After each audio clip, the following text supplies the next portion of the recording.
I'm so glad you're here. Allow me to introduce myself. I am Lord Blood-Rah. I host horror and science fiction films on my TV series, Lord Blood-Rah's Wrackin Theater, but here, in this cool, intimate darkness, I'll be presenting tales of horror and the uncanny solely for you, alone. In this auditorium within your mind, you will coalesce the settings and the players from the ether of your imagination. Your terror will be your own creation. This is the sorcery of sound, the subtle magic of old-time radio, horror.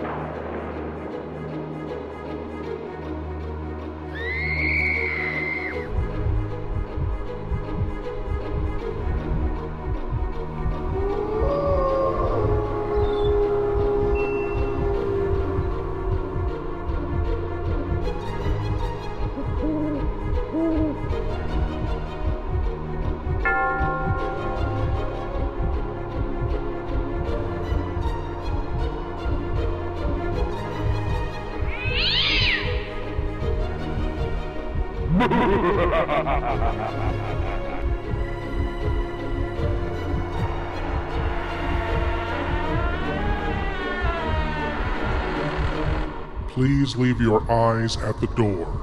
You will not need them. This is Lord Blood-Rah's Wrackin Auditorium. Many living nightmares, in fact, most, really, don't involve anything supernatural or occult.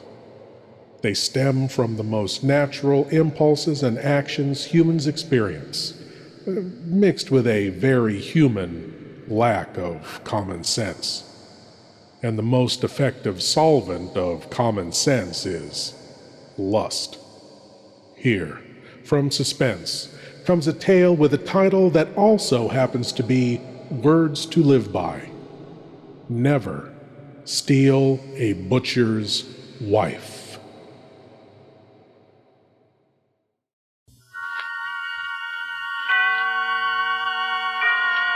And now, tonight's presentation of radio's outstanding theater of thrills, Suspense.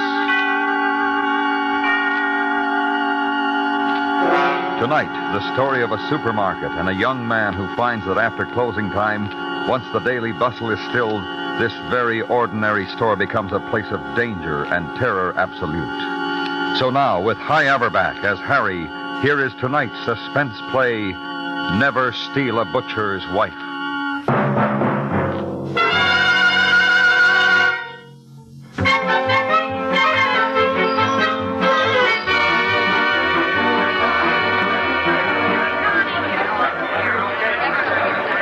It started the first day of the job. I was clerking the liquor department of the supermarket. I hadn't been in Los Angeles a week.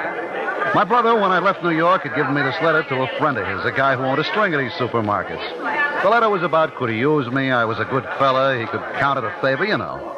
And the guy had this opening, liquor clerk. And comes the following Monday, I'm at work. I spent the morning loading the refrigerators with beer, soda water, all that stuff, and sizing up the place. You know, back east, we don't have many of these supermarkets.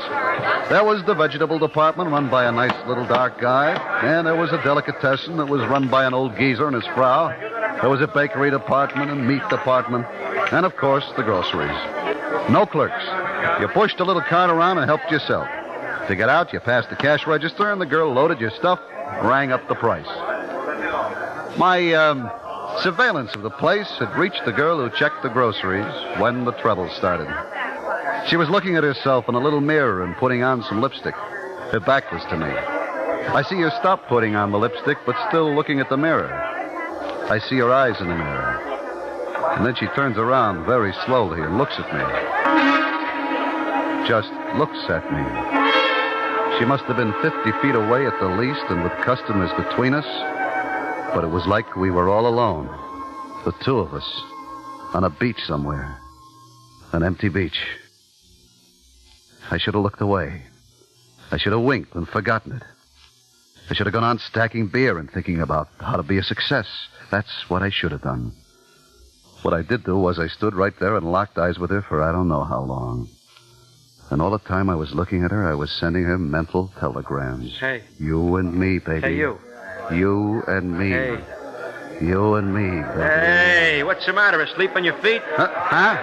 What'd you say? You're the new guy, huh? Yeah, I just started this morning. I'm Nick Arno. I work the vegetables.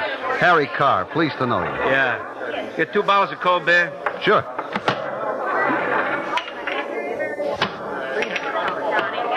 Cold as a witch's heart. Only don't open them here by the counter. You know the law. I have them out back with my lunch. Nick. What? Come here. Gal over there by the cash register. Mary? Is that her name, Mary? Yeah. What about her? That's what I'm wondering. What about her? Oh.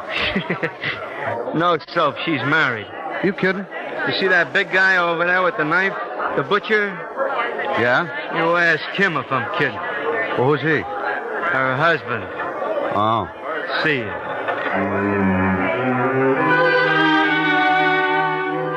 I looked over at him. He was a funny-looking guy. A real creep.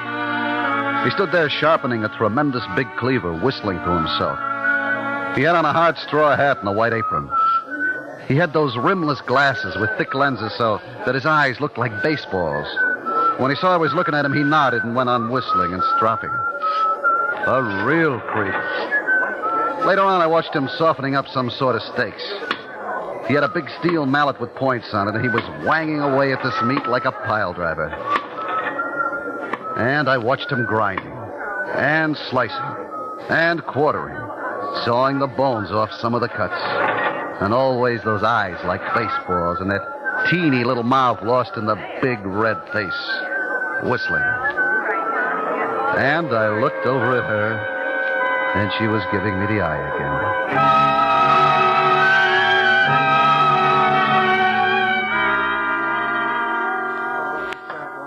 We closed at 7. The vegetable guys carted out the old stuff. The delicatessen man put away his pickles. I checked the register, counted my slips, and made my entries. Krause, the butcher, was still there, packing and cleaning, putting stuff in that big refrigerator room back of the counter. But she had left. I got into my street coat and walked out.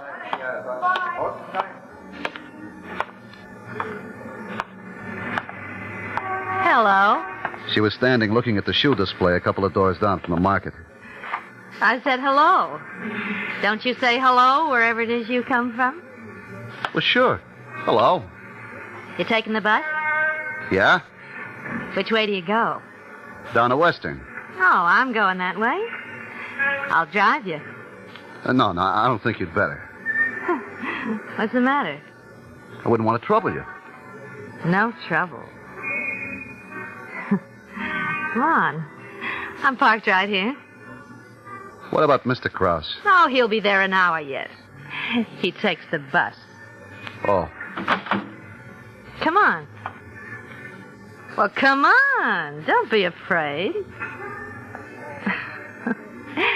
You're afraid of me. No, I'm not afraid of you. Well, then get in.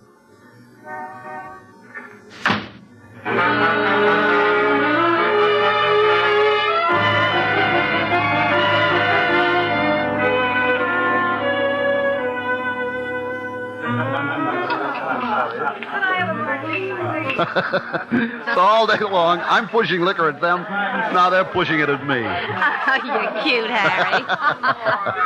No, I mean it. You're cute. Yeah, well, so are you, baby. You really think so? Sure, baby. Harry, let's get out of here. Go someplace else. Hey, I gotta work in the morning. Oh, silly. This is the morning. It is. Hey, Mac, what's the time? 1:45. Last call. You really think I'm cute, Harry? Well, sure, baby. But it's late. It's real late. Don't worry, sugar. Come on. I'll take you home. I'll take you home.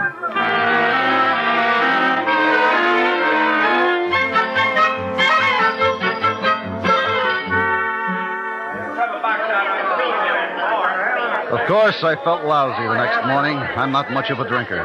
But she looked fresh as a daisy, smiling and joking with the customers. I didn't look over there. I didn't want to. Didn't want to think about what must have gone on between her and Krause when she got in. He didn't look happy. I knew why. I kept waiting for him to turn those baseball eyes on me. But he never did. Just went on smashing, slicing, grinding, sawing, all that.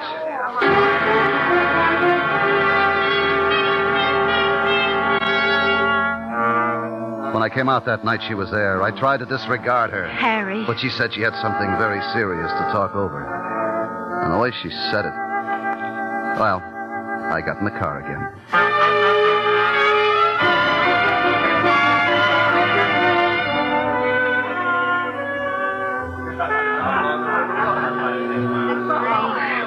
He's awful. Really, you don't know. Yeah, I guess it's tough. You just wouldn't believe some of the things. Yeah, look, baby, I think He's crazy jealous. Of you? Yeah. Isn't that silly? Well, I guess maybe... Jealous of me.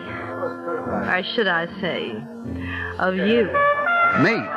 What does he know about me? What did you say? Well, I got in this morning, and there he was, sitting up like Grandma in his bathrobe. He said, "Where have you been?" And I said, "What's it to you, Auntie?" I call him Auntie. It drives him crazy. He said, "Don't you think you can fool me?" And then he started to cry and say a lot of things about Babylon and sitting on the water. Real crazy talk. Well, I'd better go. Oh, now don't be silly. He doesn't know who you are or who it is. But he could find out. Oh, no. Not unless I told him. You wouldn't do that? Of course not, baby. As long as you're good to me.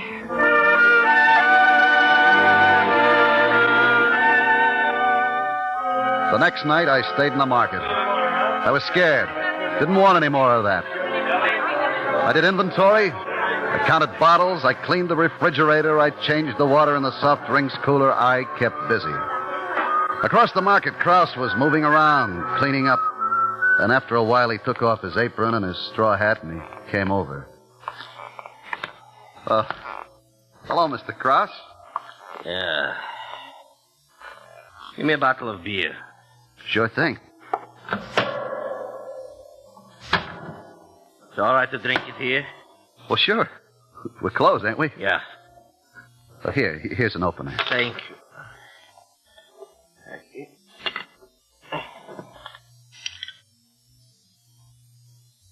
Ah. You're working late. Well, you know how it is. Nothing to do evenings. No? No, I'm new out here. It takes time to make friends. For me, maybe it would take time. Not for you, good-looking young fellow like you. Oh, I don't know. You're a big, broad-shouldered guy. Yeah, sure. Big. That's me. How's the beer? It's all right. Listen, you know my wife. Your wife? Yeah. You know her. Well, yeah, isn't she the one who checks the groceries? Yeah. A very nice-looking lady. You think so? Well, of course. Well, I mean, don't get me wrong. I mean it very sincerely. A very nice, respectable-looking... Yeah, sure. Now, listen. You noticed something funny goes on there?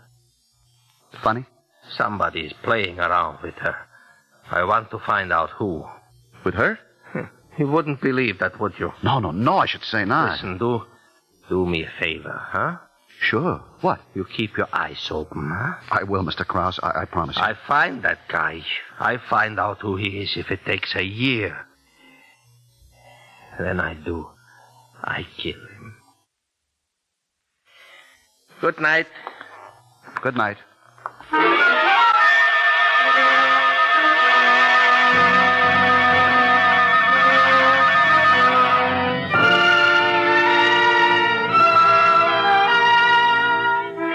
You're You're listening to Never Steal a Butcher's Wife. Tonight's presentation in radio's outstanding theater of thrills, Suspense.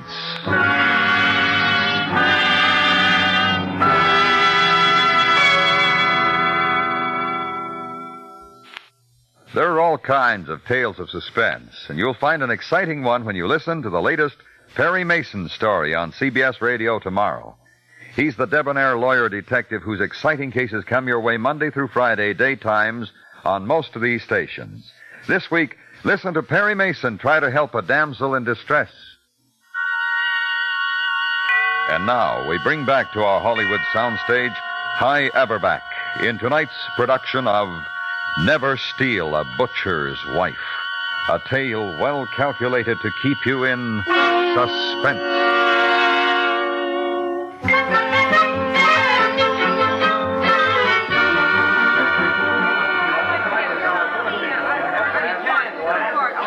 You see how it happens? You go along minding your own business, trying to be a sweet guy, and whammy, up pops the devil, the roof caves in, and there you are. The executioner's honing the axe and whistling to himself. I tell you, I was nervous. My hands were sweating and my teeth were aching.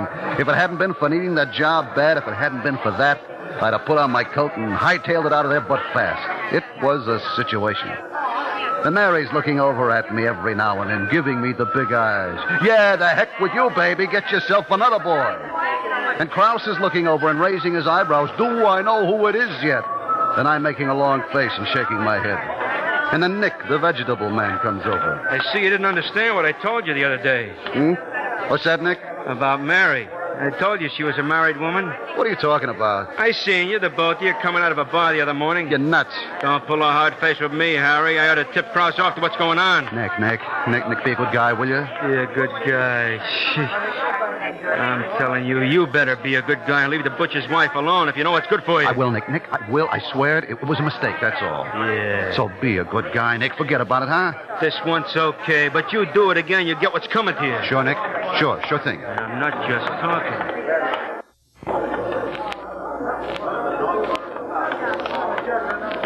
Harry. What? Blow, will you blow? Harry, I wish you wouldn't treat me this way. Blow, get away. Look at me, Don't Harry. you know your husband is watching you? Oh, he's got his glasses off. He couldn't see Hollywood Bowl. You better be nice to me, Harry. Please, Mary, please, go back to your cash register. I want to see you tonight. No. Oh, yes. Look, understand me, baby. You're poison. Now get away. You'll see me, Harry. I don't Or want... you'll see Krause. All right.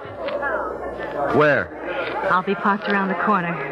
Around the corner. And don't be late.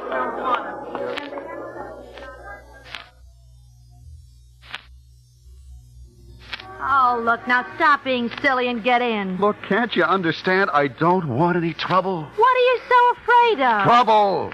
Oh, come on, baby. Let's go have some fun. Look, please, I've asked you not... What is it? Hello. I warned you. You got it wrong, Nick. Oh, no. Say, what is all this? You shut up. Don't you talk to me like that. I'll talk to you like I please, cheat. Harry! Hit him, Harry! I didn't hit him. He was looking down his nose at me, and he was a nice, wide-open target, but I didn't hit him. Because all of a sudden, I knew what I had to do, and I knew I had to do it fast. Harry, where you going, baby? I didn't turn. Nick was still back there beside the car. I went into the market.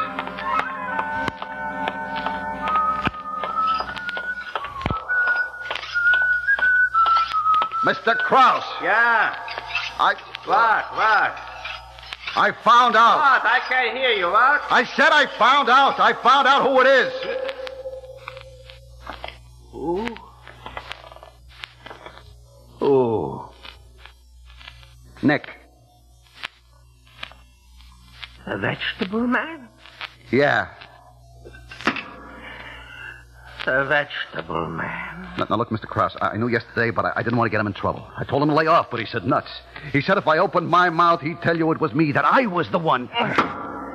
Vegetable man. I'm sorry, Mr. Krause. I never did like him. I never did. Well, good night. Vegetable man.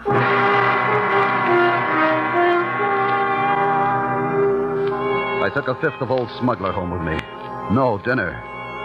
I just lay there on the bed about 3 hours, talking to myself. And finally, to heck with the job. I got up and I started to pack. I was broke, but I didn't care. I'd have to skip out on my rent, but it didn't matter. I didn't care. I wanted out. From Krause, from Mary, from Nick. And suddenly, I figured that even if Nick was a snooping little rat with his holier now, I ought to clear him. So I wrote a note to Krause. I said, I did it, Krause. Don't blame anybody else. I took the note in my bag and the key to the market, and I tiptoed out of the rooming house. I caught a bus and went to the market. The boulevard was deserted. I looked in through the glass door. In the back of the place, up high, there was a red neon beer sign that blinked on and off. On and off. I unlocked the door, went in, locked the door behind me. The place was eerie in the dark, what with that red light blinking on and off. 1 minute the place was pitch black, the next it was 1,000 little red lights bouncing off the canned stuff in the grocery part. I went to the butcher counter first, and I laid the note on the scale where he'd be sure to see it. Then I crossed over past the vegetables and the bakery, past the delicatessen to the liquor department. It was dark, and I kept bumping into things, and I thought, why am I acting like a criminal? I turned on the light. The whole place was suddenly dazzling. Hurt my eyes. I looked at the cash register. I was just thinking about maybe taking a couple of bucks when it happened. I hadn't touched it. Somebody had turned the lights off again. There were other switches in the place. I didn't know where. And after the brightness, the place seemed twice as dark. The red sign blinked on and off and on and off. And then I saw him. Krause. He was standing behind the meat counter at the scale, and he picked up the note. My note. I did it, Krause. And he read it. I couldn't see his eyes, just the glasses. And every time the light blinked, they shone red, bright red, like some sort of terrible toy. And then he began to move. And it was like a movie that you see one frame at a time. Each time the light blinked on, he wasn't where he'd been before, but closer. Closer.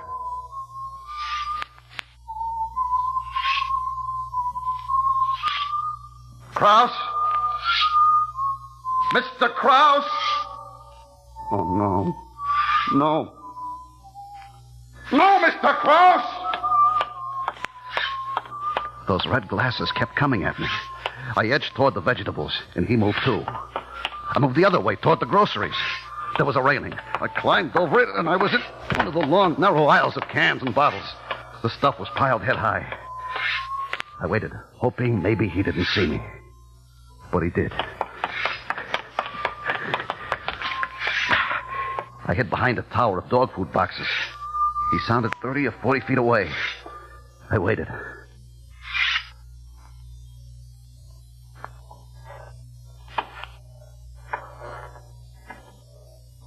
I looked around the corner. He was looking down another aisle. I ducked my head back.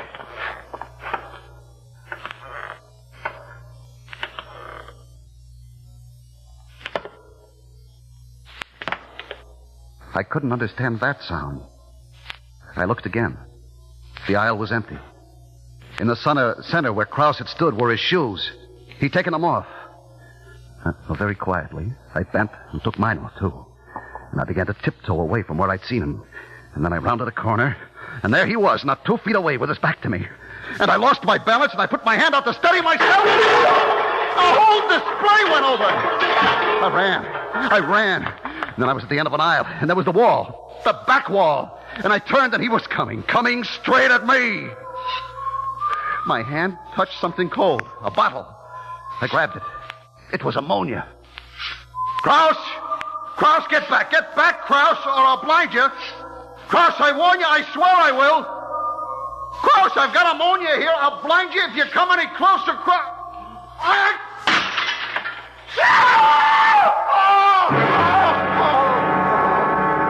He stood there like a crazy blind giant, tearing at his eyes, the ammonia running down his face. I didn't wait. I ran past him, bumping him aside, ran and cut around the cash register and past the delicatessen and the bakery to the door. It was locked. The key, I'd left it in the lock, and it was gone. I tried to break the glass with my fist, but it was like steel. I tried to kick it, but I left my shoes behind. And Krause kept coming, feeling his way along, moaning, silhouetted in the blinking light, the red light that gleamed like a tongue of fire on the knife he held in his hand. I slid behind the counter of the meat department.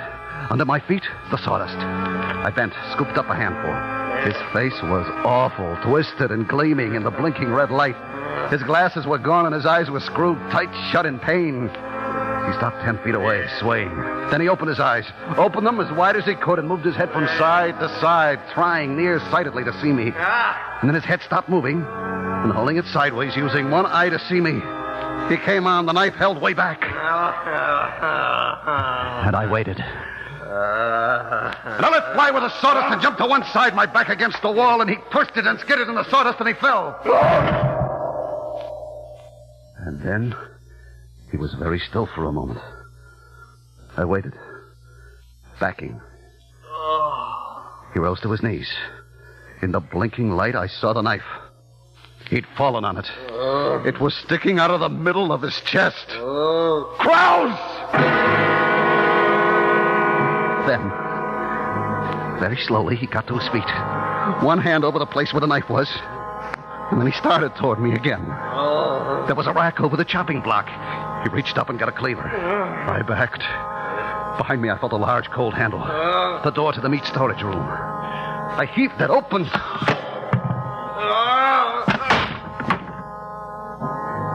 Inside, it was cold, bitter cold, and dark. In the center of the door was one small, thick pane of glass. It was clouded. I wiped it clear with my hand and looked out. Krause stood there, his face an inch from mine, looking in. And then his eyes rolled back and his face went slack and he fell out of sight.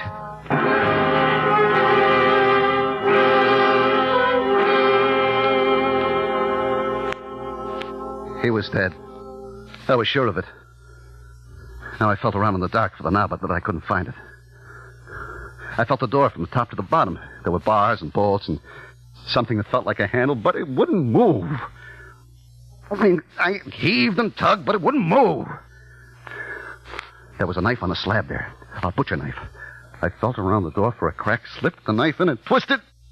It broke off. Another door, I thought. Maybe there's, please, another door out of this place. And I began to search for it in the dark, feeling along the icy, damp walls.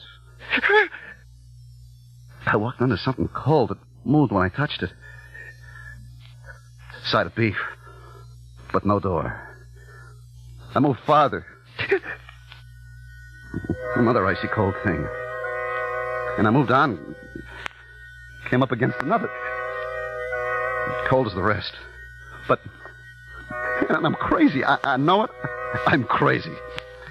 This one feels as though it's wearing silk stockings.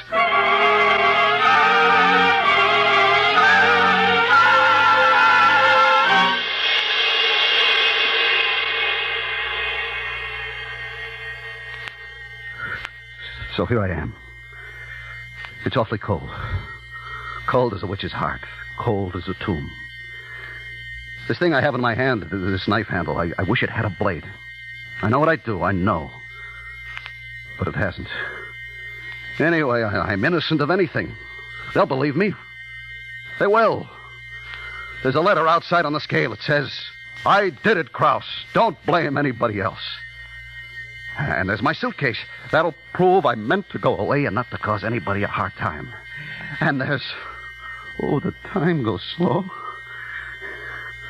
While I'm waiting and waiting and waiting, I'll tell myself the whole story again. And again. And again. It'll give me something to do, you know. Something to think about. You see, it started the first day of the job. I was clerking the liquor department of the supermarket. I hadn't been in Los Angeles a week. Now, my brother, when I left New York, had given me this letter to a friend of his, a guy who owned a string of these supermarkets. The letter was about could he use me. I was a good fella. He counted a favor, you know.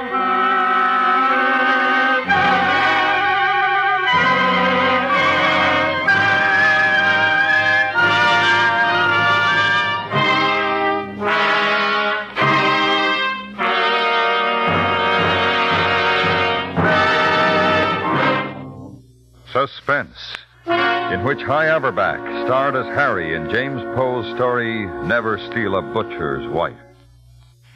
Enjoy tonight's tale of suspense.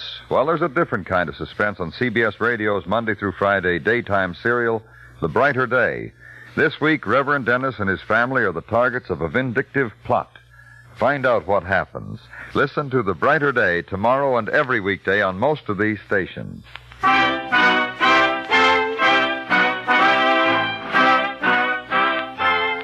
Suspense is produced and directed by Norman MacDonald, with music composed by Lucian Morowick and conducted by Lud Gluskin.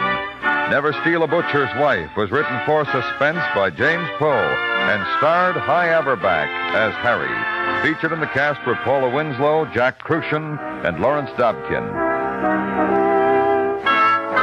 Stay tuned now for yours truly, Johnny Dollar, which follows immediately over most of these same stations. Listen while you work. Enjoy Hilltop House every Monday through Friday in the daytime on the CBS Radio Network.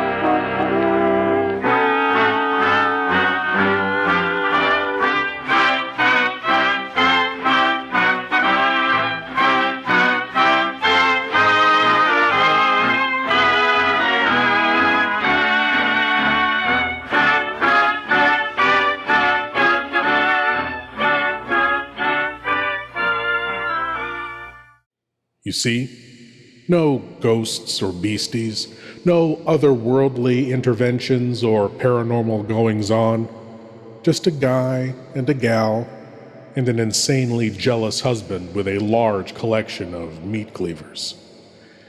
Harry is going to have a lot of explaining to do, with the dead body outside the freezer, the one hanging in the freezer with him, and the note saying he did it.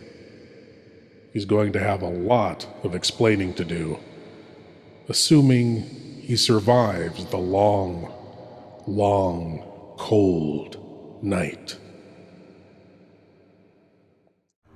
Thank you for joining me in the Wrackin Auditorium, and I hope you'll come again. But now it's time for you to rejoin the, real world. I am Lord Blood-Rah, and I'll be waiting here for you in the shadows of your mind until the next time you seek the darkness. Good night.